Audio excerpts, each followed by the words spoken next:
السلام علیکم and welcome back to another episode.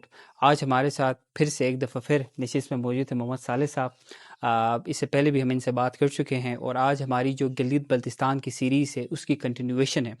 And today we'll talk about folk lovers, folk music کے بارے میں ہم بات کریں گے اور ہم بیسکلی یہ جاننے کی کوشش کریں گے کسی بھی قوم، کسی بھی تہذیب کی، کسی بھی ثقافت میں میوزک کس قدر ضروری ہوتی ہے، کس قدر امپورٹنٹ ہوتی ہے.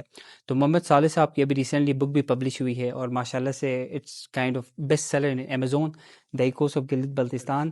اور بک میں صالح صاحب نے بیسکلی میتھس اور ریئلٹیز کے بارے میں بات کی ہے. Sir welcome to our podcast once again. Ammar صاحب تھینک یو، اور آپ کی شوق کی قدر کرتے ہوئے ہم نہ نہیں کر سکتے ہیں. گو کہ آپ جیسے بہت سارے گلگت بلتستان کے بہن بھائی ایسے ہیں جو ان چیزوں کو ٹٹولنا چاہتے ہیں، یا جو الجھی ہوئی گتھیاں ہیں ان کو سلجھانا چاہتے ہیں، تو ہم آپ کی اس شوق کی قدر کرتے ہیں. اور یقیناً جو بھی شدھ بدھ ہمیں معلوم ہے لازمی طور پہ ہم اپنے اس عوام تک پہنچائیں گے. وہ خود ہم سے بہتر رہنمائی کریں گے. باہر بیٹھے ہیں ماشاءاللہ، ریسرچرز ہیں، فلاسفرز ہیں اس علاقے کے، تو یقیناً جو کچھ دو چار چیزیں معلوم ہیں ہم چاہتے ہیں کہ وہ اپنے پبلک کے ساتھ نیشنلی انٹرنیشنلی شیئر ہو، اور اس کے حساب سے پھر ایک آگے ہم لاہے عمل طے کریں کہ کس طرح ہم اس چیز کو ہم اچھے معنوں میں ہم ریوائیو کر سکتے ہیں. کس طرح دوسرے علاقوں کی طرح، ممالک کی طرح ہم بھی اپنی اس تہذیب پہ، اپنی ثقافت پہ ہم بھی فخر محسوس کریں. سر جی بیسکلی سر بس ہر بندے کی کوشش ہونی چاہیے کہ وہ اپنی کیپیسٹی میں جو معاشرت ہے اس کی تربیت کرے. تو ہم بھی اس پلیٹ فارم کا استعمال کر رہے ہیں کہ نالج کی ڈیسیمیشن کے لیے. تو سر چونکہ آج ہمارا جو ٹاپک ہے وہ میوزک ہے اور فولک میوزک ہے، تو سر جب پہلے زمانے میں جب تاریخ نہیں لکھی گئی تھی تو it was music, it was poetry, جس کی وجہ سے جو اقوام ہے یا پھر جو معاشرت ہے، جو نیشنس ہیں، وہ اپنے آپ کو پہچانتی تھی کہ وہ کیا ہیں، ان کی کیا رسومات ہیں، ان کی کیا آئیڈینٹی ہے، اور تاریخ میں وہ کن مصائب سے گزر چکے ہیں. اور اسی کی ایکسپلینیشن میں ایک ہسٹورین ہے ایرک ہاپسپن، وہ یہ بتاتے ہیں کہ جو میوزک اور پوئٹری ہے یہ بیسکلی کوئی صرف اور صرف کلچرل ایکسپلینیشنس نہیں ہیں، ان کی کلچرل انٹرپریٹیشنس نہیں ہیں، بلکہ وہ تاریخ کے ساتھ ہمیں جوڑتی ہیں. رائٹ؟ ہم دیکھتے ہیں کہ پولیٹیکل باؤنڈریز چینج ہوتی ہے، سوشل چینجز آتی ہیں، اقوام میں کائنڈ آف کیوس برپا ہوتا ہے، اور بالکل ایک تجدید نو ہوتی ہے. اور اس سب کی جو ایک کولیکٹیو امیجنیشن ہوتی ہے، کولیکٹیو میموری ہوتی ہے، وہ میوزک اور پوئٹری کیری کرتی ہے. تو سر میرا سوال آپ سے پہلا یہ ہے کہ کسی بھی تہذیب، کسی بھی ثقافت میں جو فولک میوزک ہے وہ کتنا امپورٹنٹ ہوتا ہے؟ زبردست، بہترین سوال. گو کہ آپ نے بھی کچھ مثالیں دیں. کسی بھی قوم کی اگر آپ ہسٹری کے قریب جانا، سچائی کے قریب جانا بڑا مشکل کام ہے، لیکن جنہوں نے بھی دنیا میں جتنی بھی تہذیبیں ہیں یا گزر چکی ہیں، ان سب کا بیسٹ قومی گیت لوک کہانیاں ہیں. بذات خود آپ الحمدللہ ہم جب شرب اسلام ہوئے، قرآن مجید کیا ہے؟ ایک ایسی شاعری ہے کہ جس میں اللہ اپنے بندوں کو ان کی قرب حاصل کرنے کی ہدایت کر رہا ہے، طریقے بتا رہا ہے. یہ بھی ایک تاریخ کا ایک حصہ ہے. لیکن قبل از اسلام کی بات کریں گے ہم کہ فوک میوزک جو ہے سرمایہ ہے. سب سے پہلے اس پہ بات کرنے سے پہلے یہ ہم واضح کرنا چاہیں گے کہ اب شاعری کیا ہے. دو چار الفاظ گنگنا کے ہم قافیہ الفاظ بنانا یا ردیف میں ایک اچھی ردم میں پیش کرنے کا نام بالکل بھی قدیم شاعری فوک میوزک میں لامحال نہیں آتا ہے. اس میں ایک وجدانی عمل ہے، اور نہ صرف انسان بلکہ بذات خود حیوان بھی اس سے مانوس ہے. ابھی آگے ہم مثالیں بھی دیں گے. گو کہ اب گہرائی میں جانے سے پہلے میں آپ سے عرض کروں کہ دنیا کی سب سے قدیم ترین جو تہذیب ہے یا جن کی تاریخ درج ہے وہ مصر کی ہے. مصریوں نے بھی اس وقت جو ان کے کتبے ہیں یا جو ان کو جو آثار قدیمہ ملا ہے، ان سے زیادہ انہوں نے اپنے سارے چیزیں تاریخ کی جو اساس رکھی ہے وہ قومی گیتوں پہ رکھی ہے. اب اسی طرح براعظم ایشیا میں آپ آئے ہیں، پاک برصغیر میں سب سے قدیم ترین جو کتاب ہے مہابھارتا ہے، تو اس میں 80,000 سے زیادہ جو مذہبی گیت ہیں، لوک کہانیاں ہیں، سلوکاز ہے، یہ سارے مطلب اسی بیس کو بنا کے، اور خاص کر اور قریب ترین جو کشمیر ہے یا افغانستان ہے، ہم سے ملتے جلتے جو باؤنڈری لائنز ہے، تو اب کشمیر کی سب سے پرانی جو کتاب ہے راج ترنگنی ہے، سنسکرت میں کلہانہ پنڈت نے لکھی ہے، اس میں بھی وہی شاعرانہ کچھ بندے ہیں، نظمیں ہیں، جن سے بعد میں مورخین نے بہت سارے چیزیں اخذ کی ہے کہ یہ اس زمانے میں اس وجہ سے یہ نام تھا، تو یہ اس لیے یہاں پہ اس علاقے کی وجہ سے یہ نام ہوئی ہے، مطلب اس ٹوٹلی بیس فوک میوزک کو ان لیا کی ہے، پوری تاریخ فولک ان میوزک کے بتاتی ہے۔ فوک میوزک پہ بیس ہے، پوری دنیا کی جہاں کی بھی آپ یونان کی لے لیں، مصر کی لے لیں، آپ ہندوستان کی لے لیں، سب کی بیس آپ کی قومی بالکل، گیت جو ہے، یونان ہے اس میں دا ایلیسڈ ہے اور دا اوڈیسس ہے، اور اسی وہیں سے پہ ان کی پوری ایتھکس، پوری پالیٹکس کی ترتیب دی گئی ہے اور ترتیب بتائی دی گئی ہے۔ گئی ہے، اور یہ سب ایک مطلب وہی چیز کی جب انسان اور اس میں مجھ جیسے کوئی اس قسم کی کوئی شاعر کی شاعری تو زمانے میں ایکسیپٹ ممکن نہیں ہے، مطلب وہ شاعری وہاں پہ ایکسیپٹ تھی جہاں پہ مکمل طور پہ اس شے کا قرب حاصل کرتے تھے، جیسا کہ ابھی پچھلے ہفتے آپ کا ماشاءاللہ ڈاکٹر صاحب کے ساتھ ایک آپ کا پوڈ کاسٹ عزیز صاحب کے ساتھ، تو اس میں آپ ڈسکس کر رہے تھے درگنی۔ درگنی بذات خود ایک قدیم ترین جو ہماری جو کنسپٹ ہے، جو ہماری مطلب مختلف ممکن ہے کسی دوسرے علاقے کی ریاست کی الگ ہوگی، لیکن ہمارے وہاں ابھی بھی ضرب المثل میں آتا ہے کہ تول درگنی جوا، مطلب جس طرح سام کو بھوک لگتی ہے تو وہ پرندوں کو اپنی طرف راغب کرنے کے لیے اپنے فن سے ایک لہر پیدا کرتی ہے، اس موسیقی کا نام ہے درگنی۔ تو وہ درگنی بھی ایک موسیقی کی شے ہے، وہ مطلب وہ درگنی بھی ایک موسیقی ہے جو ایک جانور پلے کرتی ہے تاکہ پرندوں کو اپنی طرف اپنا شکار بنا سکے، اور اسی طرح آپ ماشاءاللہ گلگت میں آپ ہر وقت یقیناً پولو ہوتی رہتی ہے، آپ دیکھتے ہیں بعض اوقات انسان نہیں سمجھتے لیکن گھوڑے سمجھتے ہیں کچھ میوزک کو، آئی بات سمجھ میں، مطلب ایک مطلب جو غلور بجائی جاتی ہے تو بالکل کان کھڑے کرتے ہیں گھوڑے، اور اس میں قدیم جو ہماری گلگت کی ہے وہ خیر آگے ڈسکس ہوگی، کب بھاگنا ہے کب رکنا ہے وہ سمجھتے ہیں اس موسیقی کو، بدقسمتی سے یہ ہے کہ ابھی یہ ناپید ہو چکی ہے، معدوم ہوتی جا رہی ہے، لیکن کسی بھی قوم کی مطلب اثاثہ اہمیت سب کچھ اسی لوک گیت میں دفن ہے، میں آپ کو بتاؤں۔ اچھا سر، تو کہ دنیا کی جو قدیم تہذیبیں ہیں یا سوسائٹیز ہیں، انہوں نے اپنی تاریخ، اپنی یادداشت کو محفوظ رکھنے کے لیے میوزک کا استعمال کیا ہے؟ ظاہر بات ہے، میں آپ سے یہی ذکر کر چکا ہوں کہ مصر میں جو تختیاں ہیں ان کے پاس اتنی بڑی ممیز آئی ہیں، اہرام مصر کے اندر سے جو ملے ہوئے نوادرات ہیں یا آثار قدیمہ ہیں، ان سے زیادہ انہوں نے اپنے قومی گیتوں سے انہوں نے فائدہ اٹھایا، ابھی تک وہ پرزرو ہے، اسی کے حساب سے انہوں نے تقریباً یہ چیزیں اخذ کی ہے کہ ایون اہرام مصر میں جو ہزاروں ٹن جو سینکڑوں ٹن جو پتھر استعمال ہوئے ہیں، ان کا بھی ان کی وہ قدیم موسیقی میں ذکر ہے کہ وہ کیسے ان کی دیواریں، مطلب اس سے بہت سی قوموں نے جن کے پاس علم ہے، جن کے پاس تحقیق ہے، انہوں نے اس سے بہت فائدہ حاصل کیا ہے، اسی طرح ابھی وہی چیزیں ہیں، یا کشمیر کی، افغانستان کی، یہ سارے جو سب سے قدیم کتاب ہے راج ترنگنی ہے کلہانہ پنڈت کی، 1147 سے 1149 تک انہوں نے ترتیب دی ہے، اور اس میں بھی ایک شاعرانہ کلام اس کو سنسکرت زبان میں اس نے استعمال کی ہے، بعد میں بہت سارے فرانس میں بھی، جرمن میں بھی، اردو ہندی میں بھی ترجمے ہو چکے ہیں، لیکن ان سب کا بیس میں سمجھوں کہ جب سائنس جس طرح انوینشنز ہوئی، دریافتیں ہوئی مختلف قسم کے، لیکن ان سے پہلے دو بندوں کی بڑی خاصیت تھی، اہمیت تھی پوری دنیا میں، ایک شاعر، دوسرا مصور، ان کے ذریعے مطلب بادشاہان کبیرہ و صغیرہ اپنی ساری تاریخ کو پریزرو کرتے تھے، ان کے پاس ان کے بعد کسی بادشاہ سلامت کے بعد اگر کسی کی اہمیت تھی تو دنیا میں ان شاعروں کی تھی جن کو یہ اعزاز حاصل تھا کہ وہ ہر اس شے کے قرب حاصل کرتے تھے، اور ایون مافوق الفطرت جو قوتیں ہیں ان تک رسائی بھی مطلب ان کے ذریعے تھرو ممکن ہے۔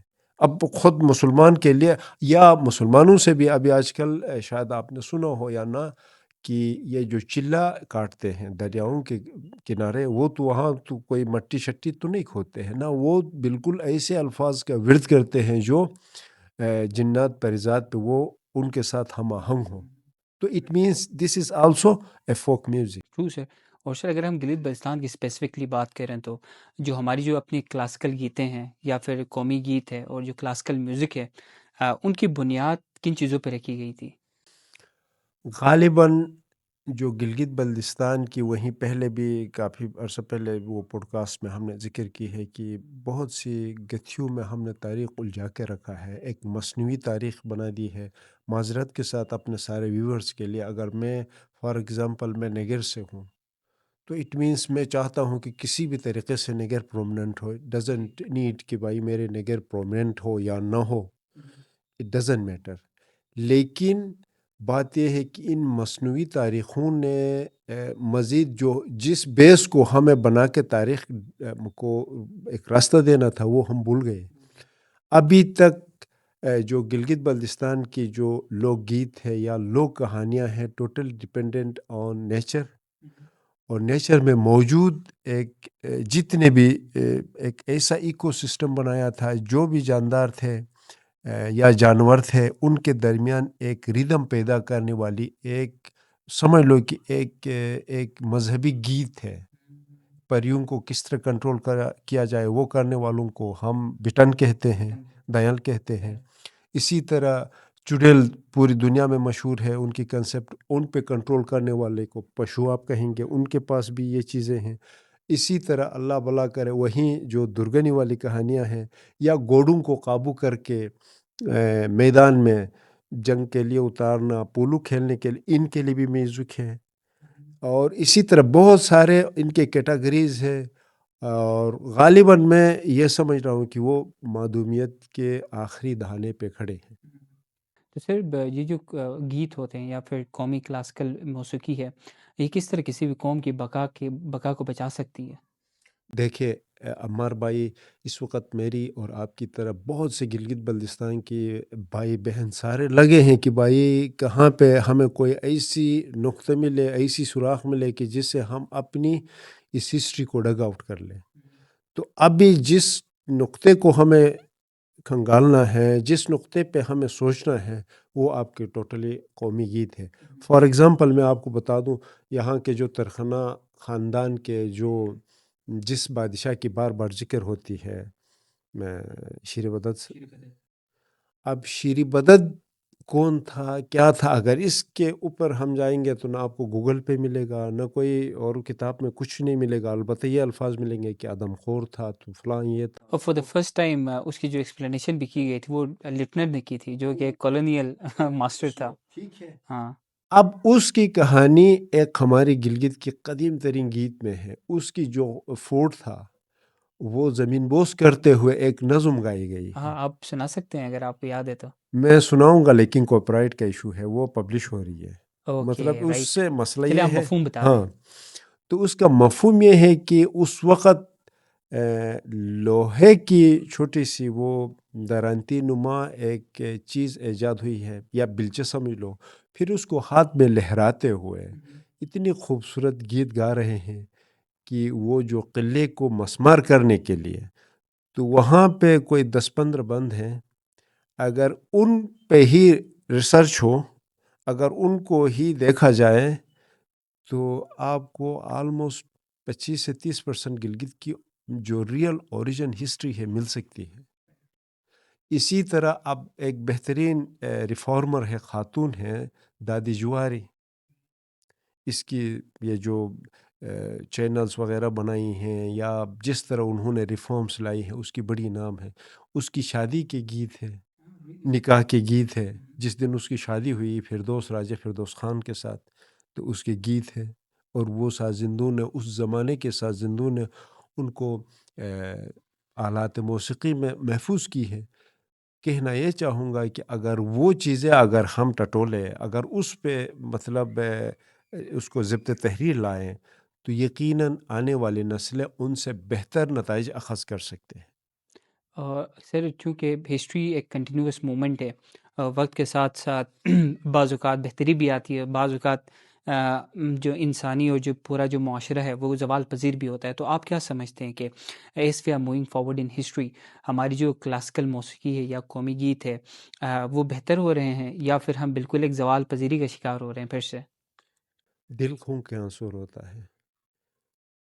ایک کہ آج کل آپ نے دیکھا ہوگا کہ پنجاب میں بھی ایک قانون پاس ہوئی ہے، ایک اچھی اقدام ہے کہ زومانی موسیقی یا اس قسم کی فحاشی موسیقی پہ پابندی لگائی جائے، 133 کوئی 34 پتہ نہیں گانوں پہ۔ آپ دیکھیں، اگر ایک مشہور قول بھی ہے کہ شکر سے مرتا ہے تو زہر دینے کی کیا ضرورت ہے۔ پوری دنیا میں مطلب ایک یہ بھی لہو و طرب کے ذریعے قوموں کو مسمار کرنے کی ایک سازش ہے، جو آپ دیکھ رہے ہیں کہ آپ آج کل سوشل میڈیا پہ ہمارے نوجوان نسل کو ان کی پسندیدہ ایکٹیویٹیز کے ذریعے ہی ذہنی طور پہ، جسمانی طور پہ کمزور کیا جا رہا ہے۔ تو یہ کیا ہے؟ یہی قومی گیتوں کے ذریعے ہو رہی ہے۔ اب ان چیزوں کو ہم دیکھ لیں کہ آپ کی سوال کی کیا ہم زوال پذیری کی طرف جا رہے ہیں یا بحالی کی طرف آ رہے ہیں، تو یقیناً آپ مانیں، دیکھیں گلگت بلتستان میں ہماری تو کیا اوقات ہے، یہاں پہ جنہوں نے اپنی زندگیاں صرف کی ہیں، فار ایگزامپل پروفیسر امین ضیاء صاحب ہے، عبدالخالق تاج ہے، شہرباز برچہ صاحب ہے، حسن حسرت صاحب ہے، جنہوں نے اپنی زندگی وقف کی ہے۔ انہوں نے قوم کو دیا نہیں دیا یہ الگ چیپٹر ہے، لیکن انہوں نے اس علاقے کی ہسٹری، کسی نے زباندانی پہ، کسی نے تاریخ پہ بہت کچھ چیزیں اپنی لائف صرف کی ہے۔ مجھے آپ یہ بتائیں، گلگت بلتستان میں کیا کوئی بھی ایک ایونٹ ان کی لیڈرشپ میں ہوئی ہے؟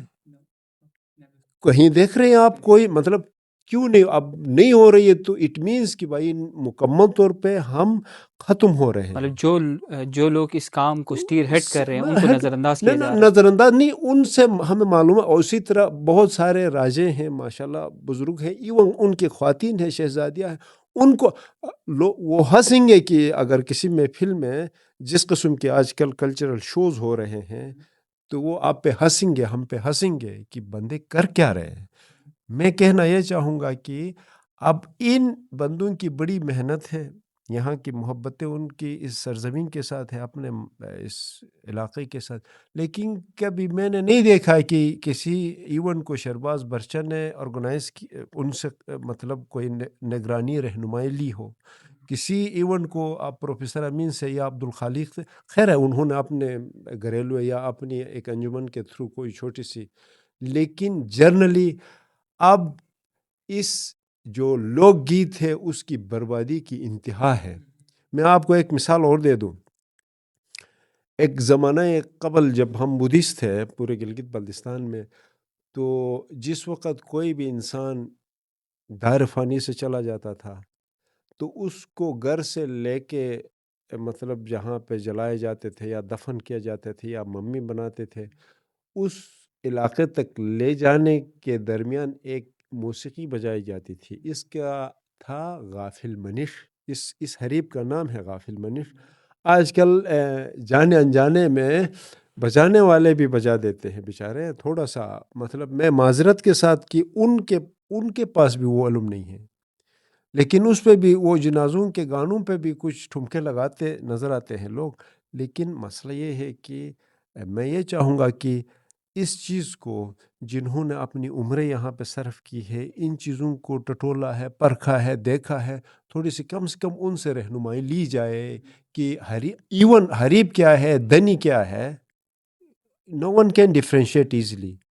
اور ہنزا نگر کی یہ جو کلاسیکل موسیقی ہے بڑی ہم آہنگ ہے، مطلب سمجھ لو کیا ہنزا سے سٹارٹ ہوا یا نگر سے، یا دونوں نے مل کے کی ہے، بعد میں مقابلے بھی ہوئے، لیکن بدبختی یہ ہے کہ ہنزا میں حق چوک چوراہے پہ ہر گھنٹے میں وہ ڈھول دھماکے کرتے ہیں، اور نگر میں مکمل طور پہ اس کے اوپر پابندی ہے، کوئی ریسرچ ہی نہیں ہے۔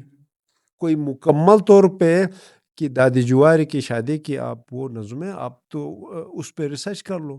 آپ شری بدت کے فورٹ کو مسمار کرتے ہوئے جو نظمیں ہیں اس پہ آپ ریسرچ کر لو.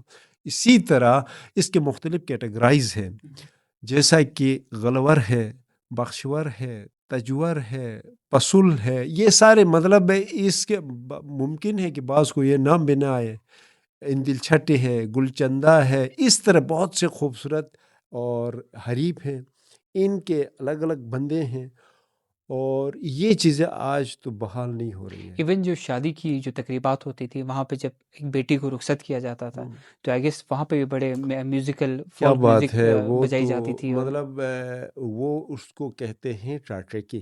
ٹراٹریکی کے اندر 3 اور کیٹیگریز ہیں، لیکن اس کا ایک لب لباب یہ ہے وہ ایرانا اوالا، مطلب اس قسم کی خوبصورت ماں باپ کے ساتھ ایک کچھ نظمیں ہیں، پھر تمام رشتہ داروں کو اکٹھا کر کے ایک نظمیں ہیں، پھر دلہن کے ساتھ اپنے جو چاچے ماموں وغیرہ ہوتے تھے ان کے ساتھ ایک رسم تھا، ایک با تہذیب با اخلاق ایک چیز تھی.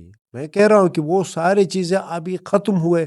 اس کے اثرات یہ بھی ہے کہ اسلام سے بھی ظاہر بات ہے اب ہمارے نگر میں پابندی ہے، تو کیوں ہے لامحالہ طور پر آج کل کے یہ جو موسیقی جس طرح فیس بک کھولو انسٹا کھولو تو ہر دوسرے پیج پہ کلچرل شو ایونٹ آتا ہے، لیکن بجانے والوں کو نہ پتہ ہے، نہ ناچنے والوں کو پتہ ہے، نہ دیکھنے والوں کو کچھ پتہ ہے کہ بندے کر کیا رہے. تو سر اس کی تو سر اس کی شاید ایک بہت بڑی وجہ یہ بھی ہے کہ ہمارے یہاں پہ جو درسگاہیں ہیں، تعلیمی درسگاہیں ہیں، وہاں پہ جب پہلی بات تو آرٹس پڑھائی نہیں جاتی، میوزک پڑھائی نہیں جاتی، سنیما پڑھایا نہیں جاتا. اگر چونکہ عزیز صاحب بھی کہتے ہیں کہ عزیز صاحب کو سب سے بڑا مسئلہ یہ ہے نا لوگوں کے ساتھ کہ وہ کہتے ہیں کہ لوگ ٹرینڈ ہسٹورینس نہیں ہیں. تو سملرلی ہمارے پاس اگر کوئی میوزک بجانے والا ہے یا پھر میوزک گانے والا ہے، شاعری لکھنے والا ہے یا شاعری پیش کرنے والا ہے، وہ ٹرینڈ نہیں ہے، ان کی تربیت نہیں ہوئی کسی ایک فارمل ایجوکیشنل سسٹم میں، یا ایون دو کوئی فارمل ایجوکیشنل سسٹم نہ بھی ہو تو وہ انسان انڈیویجولی اپنی بیسس پہ بھی پڑھے نا. تو میرے خیال میں یہ وہی کہ ہمارے یہاں پہ نا تعلیم کا فقدان ہے، اور پڑھنے لکھنے کی جو کیریوسٹی ہوتی ہے وہ شاید ہمارے یہاں بہت کم ہو چکی ہے، جس کی وجہ سے لوگ اگر بجاتے بھی ہیں، بولتے بھی ہیں، گاتے بھی ہیں، لکھتے بھی ہیں تو وداؤٹ انڈرسٹینڈنگ، وداؤٹ میننگ وہ سارا کام کر رہے ہوتے ہیں. عمار بھائی آپ اس پوائنٹ پہ آ چکے ہیں کہ میں کیا کہنا چاہتا ہوں. یہی چیز ہے کہ ایک چیز ابھی میں اور آپ یہاں پہ پوڈ کاسٹ کر رہے ہیں فوک میوزک پہ، سمجھ لو کہ آپ کو بھی کچھ معلوم نہیں ہے، مجھے بھی کچھ معلوم نہیں ہے. ویسے ہی تصویریں دکھانے کا تو نام نہیں ہے نا. اگر آپ سے کوئی پوچھے کہ گلگتی فوک میوزک کیا ہے، یا مجھ سے پوچھے، مجھے ایک گیت کا بھی پتہ نہیں ہے اور میں باتیں کروں تو لوگوں کے لیے مزاق ہوگی. سیم وے گلگت بلتستان کی جو فوک موسیقی ہے، جو گیت ہے، وہ تقریباً آخری معدومیت کے آخری دانے پہ ہے. اگر اس کو صحیح بیس پہ ریوائیو کرنے کی کوشش کی جائے تو اس میں لامحالہ طور پہ کوئی مذہبی غیر ہم آہنگی نہیں ہے، وہ بھی آپ کے ساتھ دیں گے. ابھی آپ خود اندازہ کر لیں، میں آپ کو ویورز کو بھی مثال دیتا ہوں.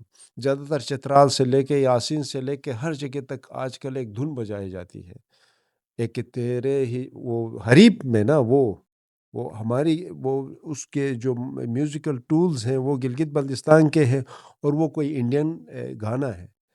از دس یور کلچر؟ اور جس طرح کے گانے آج کل پیش کیے جا رہے ہیں، اور مطلب یہی چیز ہے. اب وہ کسی بھی اسلام تو کیا کوئی انسان اس کو مطلب کسی کوئی باشعور فیملی سننے کے لیے لائق نہیں ہے. مجھے ادھر بٹھا کے تم گئی ہو، کب آ رہی ہو، کب آ رہی ہو، ادھر جو بھی ہو کاکو جائے گا، بال ہتے جو گون. ادھر سے جانا نہیں ہے. یہ کیا آپ کس قسم کے؟ اور میں نے آپ کو بتا دیا نا اس زمانے کے شعراء یہ تھے کہ وہ کسی بھی شے کو یا کسی بھی پہاڑ کو، کسی بھی پریزاد کو، کسی بھی دیوزات کے اوپر کنٹرول ابھی بھی کر رہے لوگ. چلا وغیرہ تو ابھی بھی جاری ہے. تو یار اس قسم کی شاعری تھی. اور میں آپ کو ایک بروشش کی، میں آپ کو ویورز کے لیے بھی بڑا انٹرسٹنگ ہوگا. ایک میں نے ایک ڈیٹا کلک کی تھی کہ کسی ناکام عاشق، سمجھ لو کہ اس زمانے میں وہ اس کی شادی نہیں ہوتی ہے تو وہ کسی اور کی ہو جاتی ہے اس کی محبوبہ، تو اس کے لیے ایک کنایتاً اشارتاً وہ یہ الفاظ دے رہا ہے کہ ادب کے ساتھ کیا کہہ رہا، ہاں گچھر تگانٹ غان بسی بھی، مطلب غان جو کوا ہے کالا ہے، گچھر جو والچر ہے اس کی جو انڈے ہے بالکل دودھ کی طرح سفید ہوتی ہے. اس نے یوں مثال دی ہے کہ تیری جو جوڑی بنی ہے وہ جو کالا سا بندہ ہے اور تو مطلب چمکتی ہوئی چاند تارے کی طرح ہے. اس طرح کی ایک باادب آپ اس قسم کی آپ شاعری ڈیولپ کر سکتے ہیں نا. چپکے سے آپ کسی صنف نازک کے لیے مطلب ایسے الفاظ، اور جدید جو دور ہے اس میں یہ جو بڑی بڑی ایٹم بم کام نہیں آئیں گے. یہی جو موبائل کے اندر ایٹم بم آتے ہیں، جو ٹک ٹوکرز آتے ہیں، جن کو میں سمجھتا ہوں غالباً 75% گلگت بلتستان کے نوجوان اس گلگت بلتستان کے فرزندوں کی طرح نہیں ہیں جو کسی زمانے میں ہوا کرتے تھے.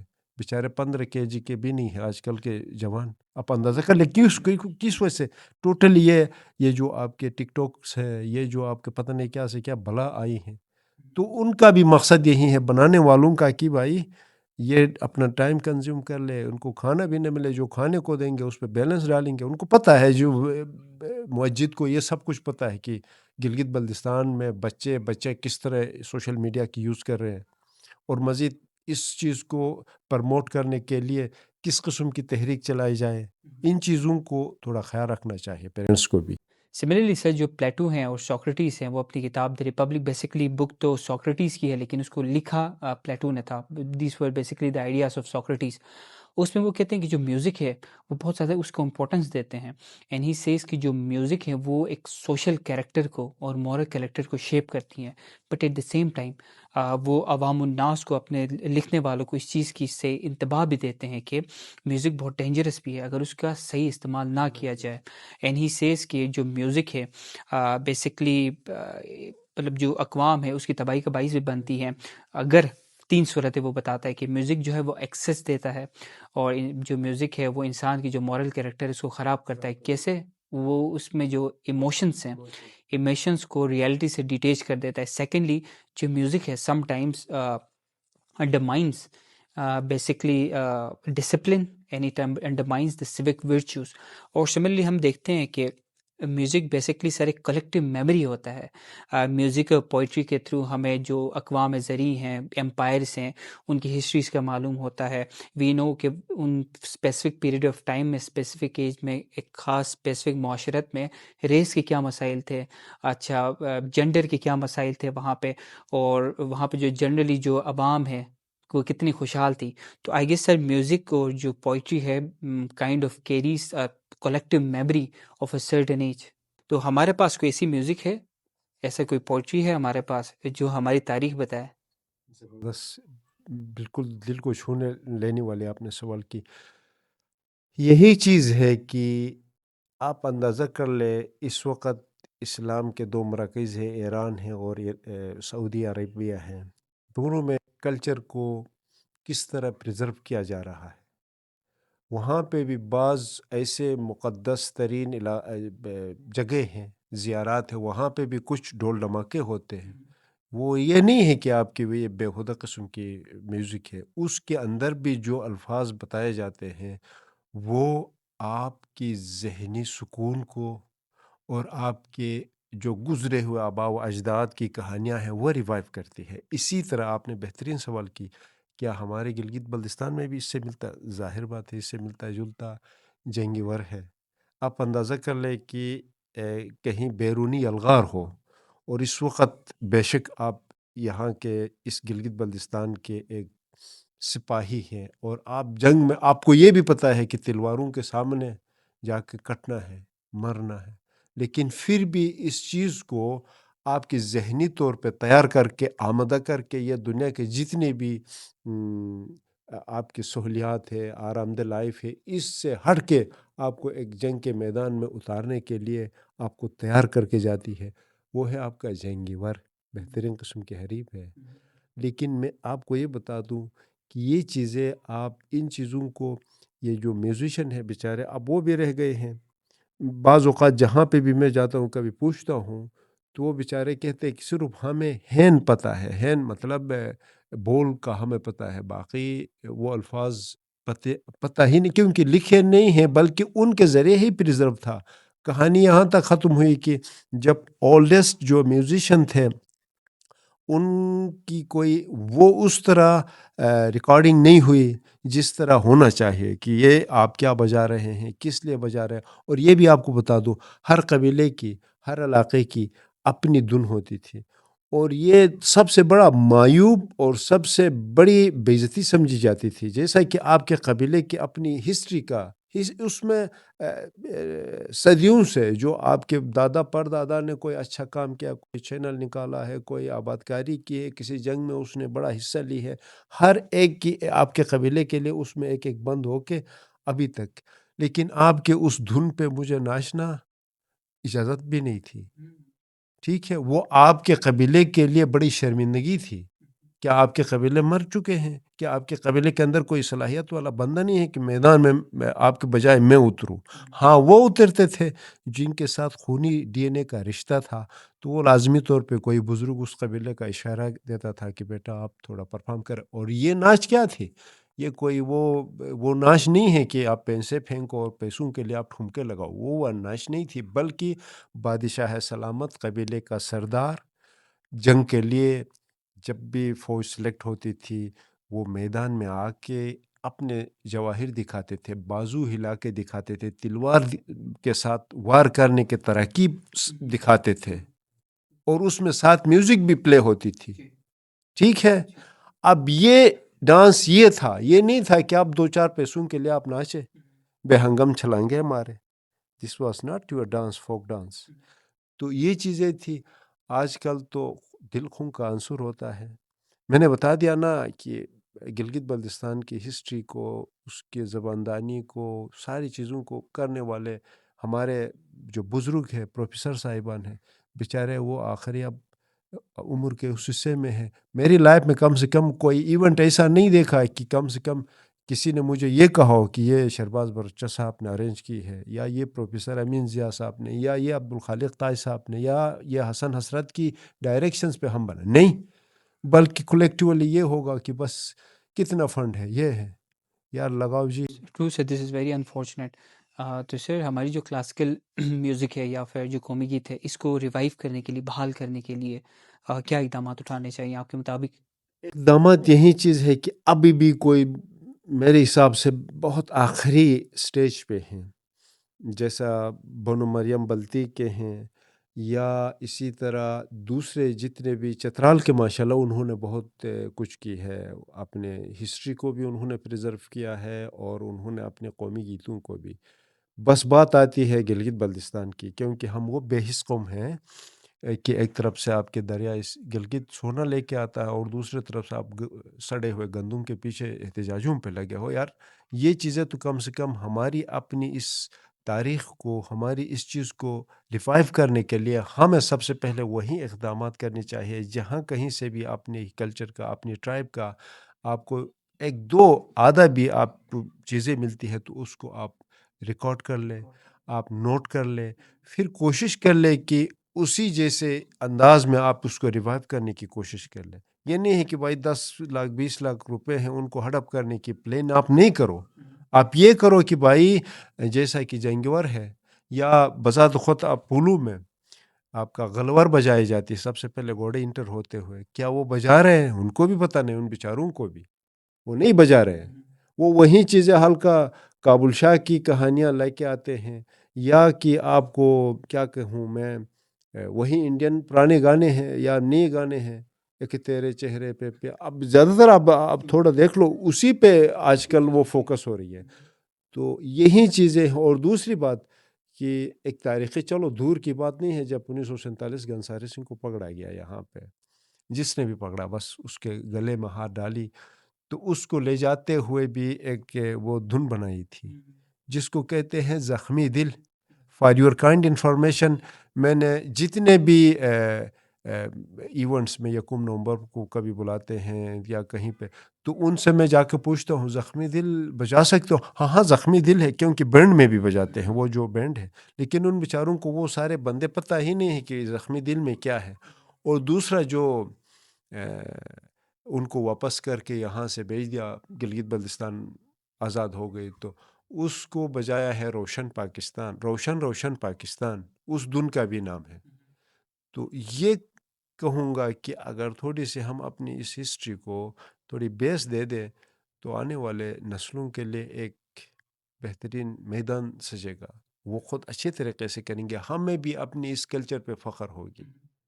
بالکل سر، ہماری تو ہر بندے کی اور ہر انڈیویجول کی کوشش ہونی چاہیے کہ قومی گیت اور جو کلاسیکل موسیقی ہے اس کو ایسے ریوائیو کیا جائے کہ جو ہماری جو اپنی جو ثقافت ہے، ہماری جو اپنی تہذیب ہے، وہ نہ صرف لوکل سطح پہ بلکہ وہ عالمی سطح پر اجاگر ہو۔ ظاہر بات ہے اب عالمی سطح پہ کچھ دو چار چیزیں مجھے ان سے بھی ملی ہے، آج سے کوئی 1800 پتہ نہیں 66 87 1895 اس زمانے میں ان بیچاروں نے، لیکن اب وہ جو موسیقی جس انداز سے بجائی جاتی تھی وہ تو ریکارڈڈ کچھ آدھے دو چار ہیں، لیکن انہوں نے یہ جو قومی گیت ہے مشکل سے دو چار مجھے وہاں سے ملے، ارلی جو ہسٹورین تھے، رائٹرز تھے۔ لیکن یہاں پہ تو ایک تو ہمارے شاہی خاندان ہیں، ان کے پاس بھی ابھی بھی کچھ ہیں، یہ نہیں ہے کہ وہ خالی ہیں، لیکن ایک گیپ آئی جس کی وجہ سے ممکن ہے تھوڑی سی وہ ذہنی تھوڑی زور دیں گے تو وہ ریوائیو ہوں گے۔ لیکن یہ ہے کہ ایک کلیکٹیولی ہمیں ہر اس چیز سے باز رہنا چاہیے جو لہو و طرب، جو پہلے آپ نے سوال کی تھی، لہو و طرب کا باعث بنے، یعنی آپ کی ذہنی صحت، آپ کی معاشرتی زندگی، آپ کی لغو اور اس قسم کی چیزیں اس میں نہ ہو۔ لامحالہ طور پہ اب فار ایگزامپل قرآن مجید میں کتنی آیتیں ہیں شراب حرام ہیں، لیکن بعض جو پیتے ہیں کیوں پیتے، وہ کہ یار انگور تم کھاتے ہو تو کوئی انگور کا پانی ہے، لیکن شراب پینے سے ممانعت اللہ تعالیٰ نے بارہا دی ہے، کیونکہ جب آپ پئیں گے تو آپ یہ پہچان نہیں سکیں گے کہ آپ کی بہن کون ہے، ماں کون ہے، بیوی کون ہے، مطلب لامحالہ طور پہ تو اللہ تعالیٰ بہتر جانتا ہے کہ مزید اس کی خواہش کیا ہے۔ اب اسی طرح گانے بھی ہے، غنا بھی ہے کہ ایسے خبائث گانے ہمارے معاشرے کا حصہ بن چکی ہے جو جانے انجانے میں شعوری لاشعوری طور پہ اپنی نسل کے اندر سرایت کر چکی ہے۔ لیکن اگر مزید یہی صورتحال رہے گا تو سمجھ لو ہم بھی فلسطینی بنیں گے۔ اور سر آخر میں آپ سے ایک سوال پوچھنا پلیز۔ چاہتا ہوں، اور بیسکلی یہ کائنڈ آف کرٹیک ہے عزیز اعداد صاحب کی۔ وہ کہتے ہیں کہ جو شاعری ہے، ٹھیک ہے، یہ رومانیت پسندی کی طرف لے کے جاتی ہے اور یہ معاشرے میں بدلاؤ کی صورت اختیار نہیں کرتی، اور ریولوشنز بھی اس کی وجہ سے نہیں آتے اور معاشرے میں کوئی تبدیلی نہیں آتی، تو اس پہ آپ کیا کہیں گے؟ دیکھیں عزیز علی داد صاحب ایک مائناز فلاسفر ہے گلگت بلتستان کی، ہم سب پہ اس پہ فخر ہیں کہ ان کی جو سوچ ہے، جو ان کی لیکچرز ہے، ہم اس کی بڑی عزت قدر کرتے ہیں۔ دوسری طرف جو جو جو شاعری ہے یا یہاں کی جو قومی گیت ہے، تو اس سے پہلے بھی میں نے پہلے آپ کو بتا دیا نا، اب فونکی سے سام کو بھی قابو کیا جاتا ہے، مطلب سام کو مطلب قابو کرنے کے لیے فونکی سے کرتے ہیں، اسی طرح گھوڑے کو جنگ کے لیے یا پولو کے لیے میوزک سے قابو کرتے ہیں۔ اسی طرح ایک اور چیز کہ یہ جو تلواریں، یہ جو لوہا وغیرہ ایجاد ہونے سے پہلے مارخور کی شکار بھی موسیقی سے کی جاتی تھی، ٹھیک ہے، ہلدن دنی کہتے ہیں۔ اب کسی کو بھی پتہ نہیں ہے کہ ہلدن دنی کیا ہے۔ میں چیلنج کے ساتھ کہتا ہوں کہ ایسی درگنی تھی، ایک ایسی بید تھی جو پیش کرنے سے بالکل سن ہوتے تھے مارخور۔ مطلب دنیا میں اس کی بڑی مثالیں ہیں، میں آپ کو ریفرنس بھی دوں گا۔ اب یہ انسانی ذہن پہ، انسان کیا نیچر پہ اثرات کے لیے تو سب سے زیادہ سہارا انہوں نے شاعری پہ لی۔ اب اسی طرح اسی کا ایک تسلسل آپ دیکھیں، جب آقا نبی دو جہاں حضرت محمد صلی اللہ علیہ وسلم مبعوث ہوئے تو لوگوں نے کیا کہا، یہ شاعر ہے، مطلب کیونکہ اس کی اتنی اہمیت تھی کہ اس کے جو معجزات تھے اس کو بھی انہوں نے شاعروں سے تشبیہ دی۔ تو بہرحال جو میری کم فہمی ہے یا جو میں سمجھتا ہوں اس کے بڑے اثرات ہیں ہمارے معاشرے کے اندر، خاص کر فوک میوزک، فوک گیت، فوک کہانیوں کی۔ اور آج کل ویسے بھی آپ کو پتہ ہے وہ چیزیں، وہ رسمیں بھی ختم ہو گئیں، وہ میلہ بھی نہیں ہوئے جو ہونے چاہیے. ان کے نام بھی معدوم ہوتے ہیں. استور کے کتنے تھے، دیامر کے کیا تھے، یاسین چترال کے کیا تھے، نگر کے کیا تھے، ہنزک کے، وہ ختم ہو گئے. اسپرنگ فیسٹیول لے لیا گنانے کے بجائے، ٹھیک ہے، اور اس میں 200-400 روپے کی وہیں سرخاب کے. اور ایک اور چیز میں آپ کو بتاؤں بڑی انٹرسٹنگ ہے، ہر جگہ پہ جاؤں، ہر جگہ چھوٹی سی چھوٹی ایونٹ ہو، بڑا سا بڑا ہو، بالخصوص فوراً پیش کرتے ہیں سرخاب کے پھول کے ساتھ ٹوپی، سفید ٹوپی. آپ نے بھی دیکھا ہے، سب نے ایکسرسائز کی ہے. لیکن میں بتاتا چلوں کہ یہ ہماری تاریخی طور پہ کب پیش کی جاتی تھی. سب سے پہلے ایک سب سے جو اہم ٹائم تھا وہ تھا جب داماد اپنے سسرال کے پاس جاتا تھا، پہلی بار ملاقات ہوتی تھی ساس کے ساتھ، تو وہ سب سے پہلے سرخاب کے پر لگا کے اس کو ٹوپی پہناتی تھی، تب پیش ہوتی تھی. دوسری بار جب کوئی فوج کسی علاقے کو فتح کر کے فاتحین بنتے تھے تو وہ بادشاہ سلامت سرخاب کے پر نہیں، وہ خالی ٹوپی پیش کرتے تھے، اور اس کے بھی ڈیزائن تھی سر پہ رکھنے کا کہ کس طرح رکھتے تھے. اور آج ہر کوئی جو بھی آئے، کوئی مہمان آئے، فی الفور وہ کپاس کی سفید 150 کی ٹوپی لایا، پیش کیا. یار پیش کیا. واٹ از دس؟ تمہاری کلچر یہ اس ہے، کی امپورٹنس کو ہم گھٹا رہے ہیں نا. گٹھا رہے. مطلب یہ ہماری گلگت کی ثقافتی یا جو آپ کی کنسپٹ ہے اس کے حساب سے یہ ہے سب سے بڑی جو عزت ہم ماننے جاتے ہیں، تو وہ آپ کی سر میں جو موجود اللہ نے جو عقل سلیم دی ہے، اور اس کو حفاظت کے طور پہ جب ٹوپی رکھتے ہیں تو سب سے جسم پہ پہننے جانے والی جو چیز ہے بڑی عزت وقار سمجھتے ہیں. تو وہ ساس اپنے داماد کو کیوں پہناتی تھی؟ کیونکہ جب اس کی بیٹی سے اس کی بیاہ ہوتی تھی تو سمجھ لو کہ اس کا سارا سب کچھ اس کے ساتھ شیئر ہوا. گھر کی کوئی مطلب ایسی چیز نہیں ہے جو اس سے چھپا سکے. تو اس کو پھر بطور انعام ان کے پھر سرخاب بھی لگاتی تھی، اور اس میں وہ سرخاب دلہن کی نشانی ہے. یہ اتنی نازکی سے ہم نے پالا ہے، تو اس کو بھی آپ اپنے سر پہ بڑے تاج کے ساتھ آپ اس کی ہاؤ حفاظت کے طور بیوٹیفل، پر. دیکھیں اس سر کے اوپر کتنی بھی پیاری گیت ہے، چیز. قومی گیت ہے. میرے جو کنسپٹ یا جو ہمارے جو کچھ ڈیٹا ہے اس میں تو کہنا یہ چاہوں گا کہ ہر کسی کو 150 کی ٹوپی پہناؤ دل خواہ، اور اس نے بھی گاڑی میں پھینک دیا یا کہیں پہ، اس طرح تو ثقافت کی آپ ہم مطلب مسمار کر رہے ہیں، اس کی بحالی نہیں ہو رہی ہے. ٹرو سر، اور ہم کر رہے ہیں. تو سر یہاں پہ ہم اپنا پروگرام کو اینڈ کرتے ہیں، اور انشاءاللہ اگر ہمارے ویورز کو یہ ٹاپک پسند آیا تو ہم صالح صاحب سے پھر ریکویسٹ کریں گے کہ ہم اسپیسیفک جو نظمیں ہیں، ہماری اسپیسیفک نظمیں ہیں، جو اسپیسیفک دڑی ہیں، جو آپ نے بھی کافی بہت ساری بتحاشا مثالیں آپ نے دی ہیں، تو اس پہ ہم ایک چھوٹی چھوٹی سیریز بنا لیں گے. تو آپ اپنے فیڈ بیک لازمی دیجیے گا. اور سر صالح سر، اینی لاسٹ ورڈس؟ تھینکس. اور میں سب سے پہلے بھی یہی کہنا چاہتا تھا کہ جتنے بھی ویورز ہیں، لامحالہ طور پہ عمار بھائی کے ساتھ اس پوڈ کاسٹ کو کرنے کا واحد مسئلہ یہ ہے کہ جو شد بدھ ہمیں معلوم ہے وہ آپ سب کے ساتھ شیئر کر لیں. ممکن ہے زیادہ ہم سے زیادہ آپ کے پاس معلومات ہے، ایک ایسے پلیٹ فارم پہ ملے، ایک ایسی کومنٹ میں ہم لے کے آئیں کہ شاید اس پوڈ کاسٹ سے اگر ایک جملہ یا ایک لفظ بھی درست بنتا ہے تو یہ یقیناً ہمارے لیے خوشی ہے. اور کسی بھی بھائی بہن کو اگر کوئی بھی میرے الفاظ میں کہیں تضاد یا کہیں کسی کی برا لگے تو مجھے معاف کرے. باقی انشاءاللہ ہم آپ کی خدمت کے لیے ہی ہیں، اپنے نئی نسل کے لیے ہیں. آپ سے ہم سیکھتے رہیں گے، ہمیں جو کچھ پتہ ہے وہ ہم آ کے بتاتے رہیں گے. Sir thank you. True, sir. Thank you so much for being here, sir. And inshallah, we'll see you next time. Till thank then, you. Allah Hafiz. Allah